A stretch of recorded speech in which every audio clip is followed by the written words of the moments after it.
Good. Come out of this game against the Rams and move forward to the Patriots.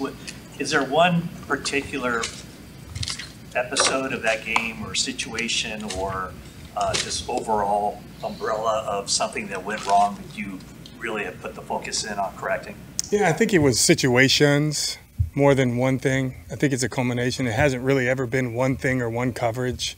It's kind of been a culmination of things, and it just hasn't been good enough overall. You know, it's not one person or one cover. You know, like I said, it's just kind of been, we would be a little better here, a little better there. And as always, I always look at myself first, and I should. I mean, it's my defense, and I'm the coordinator, but I take responsibility of that. And I think we just all feel that way. That's a cool thing. All those coaches, we got to coach better, and players have that, feel that challenge as well for themselves. Maybe too soon. Any update on Robinson? What's that? Robinson? Oh, Curtis? Oh, I don't know. Thank you, though. What is the loss of Javon Hargrave due to your defensive line? I mean, he's a great player, but he's having an awesome camp and awesome offseason, and really that game he was playing really, really good too. So it's tough because he's such a good player. I mean, this is a time when guys have to step up. I know it's cliche, but the league is littered with guys that have been backups and, you know, get their chance and play really well. It's just understanding who we're losing. It's going to be a tough shoes to fill, but you guys have to step up. Going back and talking about, you know, the not one thing, not one player, not one situation. Is it difficult to make all the pieces fit together when there are so many new faces on that defense, a lot of new personnel? No, I think it's a challenge. It's just, you know, we're close. I think we feel it. You can be frustrated at times, but you know, we gotta fix it, and we will. What stands out to you when you watch? I'm talking about replacing Hargrave. Are you looking at just, you know, one person, or do you envision that having to be kind of multiple guys that will? You know, yeah, I think we're looking at a bunch of guys, and you know, Jordan Elliott's been rotating in, and so does Kevin. So those guys, in particular, you know, you think of have to step up, and then it goes from there. You know, we've got guys on practice squad, so I think it's just a matter of, you know, getting guys trained, and that's why you have practice squads so that they're trained up, and you know, see who can step in and make plays for us. Could that be more Gross Matos moving inside too, or do you maybe not have enough edge depth? He's done that, you know, certain situations in his history, which we've talked about. And third down defense in particular, why do you feel that's been an issue? Just getting off the field. Like I said, it's not one thing. It's been tough.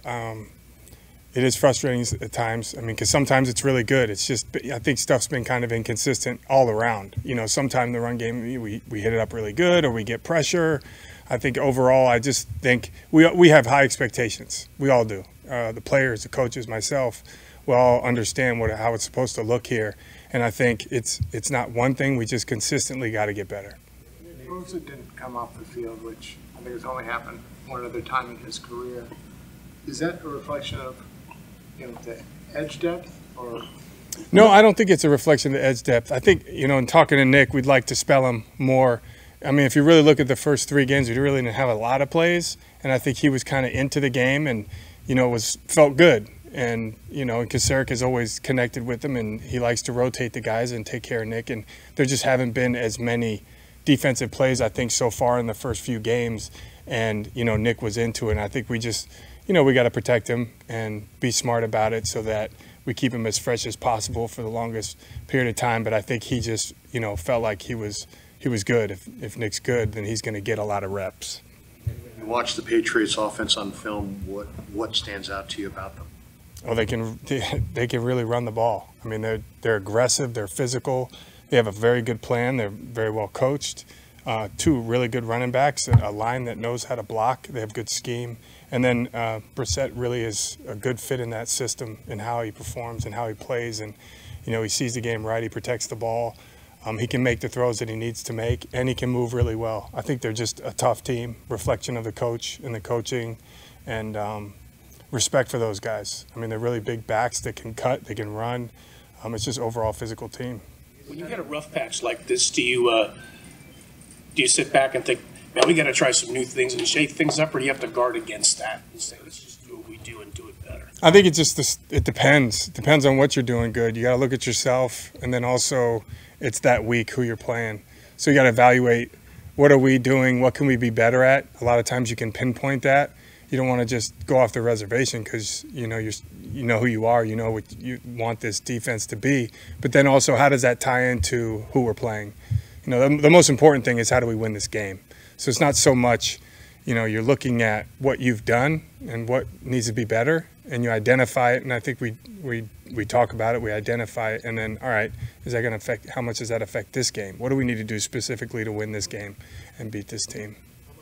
Drake May do you watch just in case they decide to make a quarterback switch? Yeah, you watch them both. I mean, we've seen a lot of tape. I mean, there's only been a few games, and those guys did play in the preseason. So, you know, you look at the scheme and of what they've done in the past, but he's a talented quarterback too. Nick, can you talk about the process of calling defenses in a game when you're doing it for the first time, and how you prepare to do that, and the differences? Is it faster? Is it? I think a lot of the preparation is done now. It's done during the week, and you kind of prepare for the situations. There are tweaks that you do have to. Sometimes you can pre-think, okay, if this happens, we're ready to go to this. That you might have some tweaks in game. That's why you always hear people talk about halftime adjustments. Sometimes you have those, sometimes you don't. Sometimes you don't need them necessarily, or you decide that you don't, need to have something called that you have on the sheet based on what they're deciding to do, and you're just kind of figuring each other out and seeing how it's working within the game. But I think primarily most of the work is done throughout the week. Anything that replicates it, like before you get into a game, is there anything that replicates the fury, the Oh, not really. Preseason games are cool, and then me personally, not having done it, my favorite part of training camp was the unscripted move the ball periods. I think those are invaluable for someone who hadn't done it before. Cool. Thanks, guys. Hey. You said in the summer that Jalen Moore was pretty much exclusively a left tackle because out of necessity. Has he been able to get more? I think he's still working the right side. Yeah, he's been getting work since the start of the season. Obviously, Wednesdays Trent's usually off, and then Thursdays he's back at practice. So he's able to get a little bit more work at both tackles, as is we're working Spencer Burford at tackle as well. Chris, when you look at New England's front, what does it look like to you? They have this guy, Keon White, who's big and fast and athletic. They're good, man. 99 and 55 are their two best rushers. The rest of the guys are really good rushers as well. Those are the guys that stand out the most as their most productive sackers and things like that. They push the pocket real well. They're they're well-coached defense, very good fundamentals, very good schemes. Over the course of all the time that they've been there, they've established a way to attack everything that every team does in the league. If you look at enough film, you're like, they have a way. If they know what you're doing, they're going to take advantage of it. They do a really nice job. They're very well-coached, very good fundamentals, and they have good, talented players on defense. Seen I think you said the game against Minnesota, you felt better about the way your line played as opposed to the first week. How was last week's game against the Rams? There's a lot of good things because you don't, the way we're moving the ball and then the way that we, score points, Brock's production, you still have to, even though we weren't as good, to be honest, but yet it's always with there's the pro and the con. We weren't good enough. Period. We weren't as good as we were the previous 2 weeks at all in pass protection. Run game wise, it was a productive day, for whatever reasons, the way the game played out and our scoring drives, whatever. You can't get into all that, but the bottom line is it wasn't as good of a productive day for us in pass pro. Is it physical one-on-one guys? It's physical. It was physical.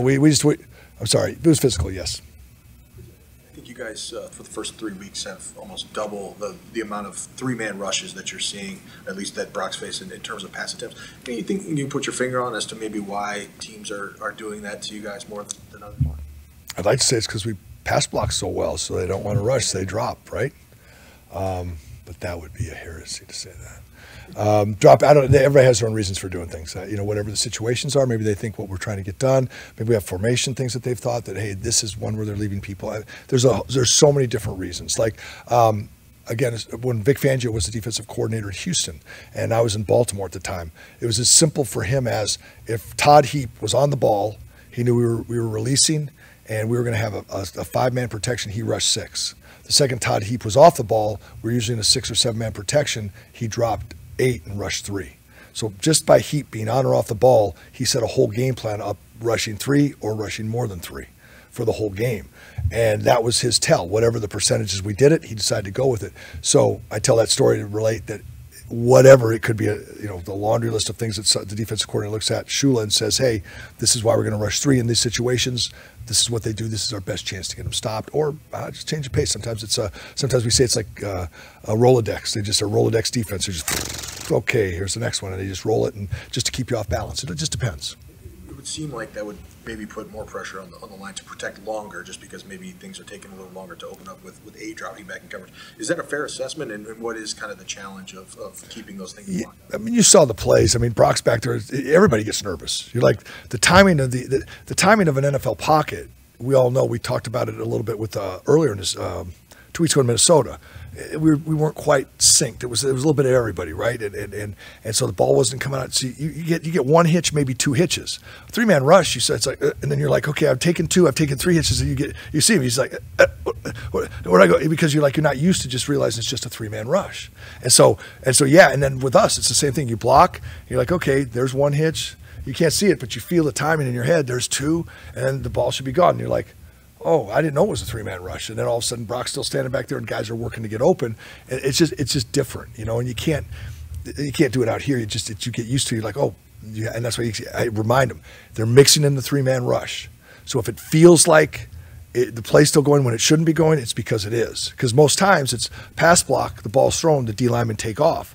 Well, now you're here and they're not taking off, but yet it should be, there's just that whole, and for us, me watching the game, we're like, yeah, it's 3-man rush. It's going to take some time. Them, I can't see anything. I'm blocking this number 8 over me, and all of a sudden it's like, why is he still rushing? Why is the ball not thrown? Yeah, that's what happens. Mason, he could be your number 1 back for a while. I mean, I guess no one really knows. Do you have to guard against his work, giving him too much work? He didn't get a crazy amount of carries against the Rams, but just in general, like philosophically, just guard against him wearing down? You always have to keep it in mind. You really do. You get to a point where you just have to keep an eye on a guy, right? Like I say, a guy doesn't have a lot of tread on the tire. He has a lot of tread left on the tire because he hasn't run a lot in his career. So the guy's a fairly young, fresh, good player. Ran a lot in college, but he was behind a guy that was the guy, I think it's Gibbs, right, that's in Detroit. So he didn't get the carries there either. So he's not like a worn-down guy. So he probably can take more. You just got to keep an eye on it. If you see him starting to tire, if you see cuts that don't look as crisp as they used to look, you see him missing some things. You don't see it at all right now, and it takes a long time. I mean, you saw Christian was, and you never really saw it. You see every now and then you say, yeah, I think I saw it in the Washington game. I'm like, we probably he's getting ground down a little bit, and we need to get him rotated. Something I think that was last year or somewhere I felt it, but I don't remember exactly. But the point of it is you just have to keep an eye on it. Every player you do. You talked about Rolodex defense. Some the coordinators have that ability. Belichick obviously had that ability to call it. Is Mayo borrowing Belichick's concepts already? I mean, changing things up. I mean, he played for him, obviously. Yeah, it hasn't changed much from last year. Actually, it's pretty much the same. The word is that he's tried to make it. I've heard it through the media. I don't know this to be a fact, but they're trying to make it a little simpler. They felt with Bill, there was always pushing, and I don't know this. It sounded like they're pushing the envelope, and so anybody, even here it is with Coach Belichick, right? The next guy takes over. Well, we're always going to make it better than it was. Somebody takes over here for Harbaugh. Somebody takes over here for, and oh yeah, well we're going to do it this way, and they did it that way. There's always that give and take of that. But at its core, it's the same thing. Same coaches, same guys. It's going to be their spin on it because obviously Coach isn't there to still run the show. I can't call him Bill. I don't know. Chris, for years this franchise had Dante Zarnecki as the O-line coach, and I know he's not there, but do you have a relationship with Dante? And some people credit him with a big part of that dynasty. Do you credit him with that? Yeah, Dante was, as much as an O-line coach can have an influence, it's still Tom Brady and it's still the head coach and still everybody else. But Dante was Dante was old school, man. Dante was tough. Dante was hard. hard-nosed. They did what they did, sometimes to a fault, sometimes where, I hear Josh say, I can't get anything past the old man to run a new play or a new concept, but what they did was very, very good. They were very sound fundamentally, and there was no BS. Now, that's kind of how that organization was run from top to bottom, but he was at the heart of it, and he was a big part of it on offense to make sure that everything was held together and tight, and he did a great job. I knew Dante way back when. I don't have a very close personal relationship with Dante, but Dante is really good. I went through some hard times, and there's a lot of people that there's some people that haven't reconnected with me. Dante was a guy that very early and all that reached out to me. Dante's a guy that afterwards was very open. When Dante retired for a brief time, he said, hey, if you ever have time to come by and visit me, I'd love to see you. We could sit and talk some ball. I want to do in retirement. Then he came back to coach the next year or two after that. But Dante's just a really quality man, a hardworking guy, and I really respected what he did. Although we didn't do things the same way, I respected. Howard Mudd was another guy like that. I respected so much of what he did. I didn't do a lot of it the same way, but I really respected what they did. Okay. One last one.